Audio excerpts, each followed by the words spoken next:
Goes here. He fell very heavily at the Paris Diamond League meeting a couple of weeks ago, ran into a barrier and hurt himself.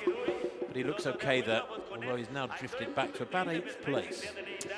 Yeah, I think the men's steeplechase has definitely been one of the highlights for me of this Continental Tour Gold Series. Thinking back, wow, it was a long time ago now, wasn't it? It was the beginning of May when we had some of the meets back in America. We had Mount Sac and we had Eugene, didn't we? And it has been a feature of these tour events, and obviously very, very tough standards to try and qualify either ranking points or times for the World Championships and the Olympic Games. An 8:15, which is a target here, is very lofty. The best time in the world is actually from Benjamin Keegan, who actually goes in this race, 8:07.12. So 8:15 would just be outside the top 20 best times this year. So we'll try and give you an indication of what they go through the various splits in. But like we say, this pace seems to be very, very healthy. We're coming up to 1,000 meters here. We're looking for a time around about 2 minutes 45. And it's not too far outside that. We're looking around about 2 minutes 50. Yeah, which would be okay. It's something around 8:30, tempo slightly under, and I suspect it'll pick up in the final kilometre. El Baqali doesn't look like he wants to help push on the pace, mind you.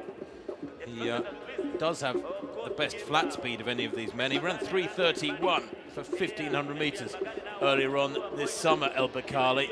He's got a fantastic engine on him. But nobody's really up on the shoulder of the pacemaker, are they, as they head down the back straight just before halfway. I might cast my mind back to that win from El Baqali in Tokyo. Jenny, he won pretty comfortably. He was about a second and a half ahead of Goma, this silver medalist, and he celebrated so much because he's been so near yet so far on several previous occasions. He was 4th in Rio, 2nd in London 2017, took the bronze medal in Doha at the World Championships in 2019, but he got it right, so right in Tokyo, and he now moves up into 6th place. He's a nice looking mover. Yeah, you've talked about that 1,500 metre speed. He's also run a personal best this year over the 3,000 metres, one of the fastest times in history, 7:37.18. And you know, the Kenyan athletes have really been dominant at this event in Tokyo. He actually became the first Moroccan Olympic champion since El Garouge in 2004. That was over the 1,500 metres. And an interesting statistic, and we were trying to work it out, and we've gone back and we're like, yeah, it's true. He put an end to the 37-year dominance by the Kenyans in the 3,000 metre steeplechase in Olympic history. So the last time somebody won the steeplechase who wasn't Kenyan before this year was 1980. Absolute dominance in that event. So well done to El Baqali for breaking that deadlock, giving a lot of people hope, I'm sure. But look, the Kenyans have been so dominant in this event, and when we've seen this meeting here in Nairobi and some of the talent that's coming through in all of these endurance events, well, is it any wonder? Well, they go through with 3 laps to run. El Baqali just in the back of that quartet, beginning to get away.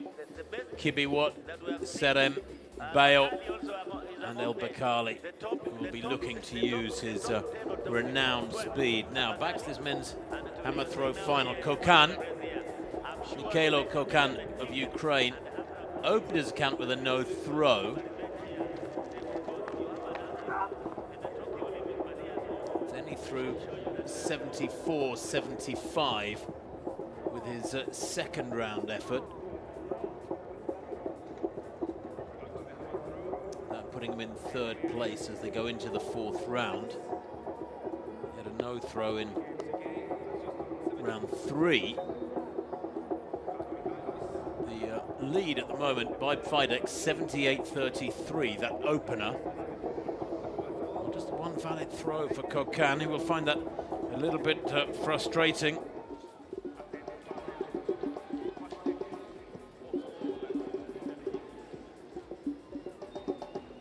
Well, back to this steeplechase, and we have got a front group of 5 competitors now. Serem there, taking the lead. Kipiwat, El Baqali, just moving down the list, seeing who else is still there. Bayo.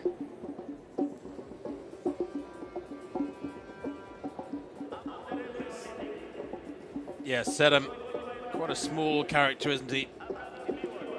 World Under-20 champion in this stadium. Very much a name to watch. He's run 8:20.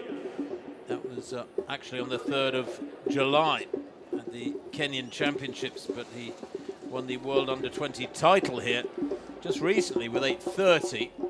And the fact that the 19-year-old is leading here suggests he's not scared of anybody, not showing any undue respect to the athletes behind him. Kibiwot, who's just been passed by El-Bakali, the Olympic champion, in 3rd place. He's the Commonwealth silver medalist from 3 years back. And they reached the bell there, Jenny, in about 7:19, 7:20. Yeah, well, the pace hasn't picked up much, has it? But it does look like it is going to come to a sprint finish. And we've already talked about that flat speed that El-Bakali has. Let's see, with 300 meters to go, there we go. For the first time, he hits the front.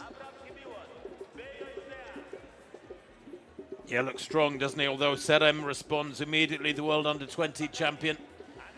And Bayo is there as well. Sedem back in 4th place, actually. It's Bayo in 2nd place. Wow, just coming to that last water jump, and all of them really cleared it, no problem whatsoever. And it is El-Bakali who's gritted his teeth. 100 meters to go for his last event of the season. Bayo comes wide and he's working hard. And it is El-Bakali just pulling away by a vital couple of meters. He wins it in the end by 5 meters, 8:21.20. Well, he did enough and no more, El-Bakali, and he is out on his feet. Don't forget, he is a 7:58 performer. He's run well over 20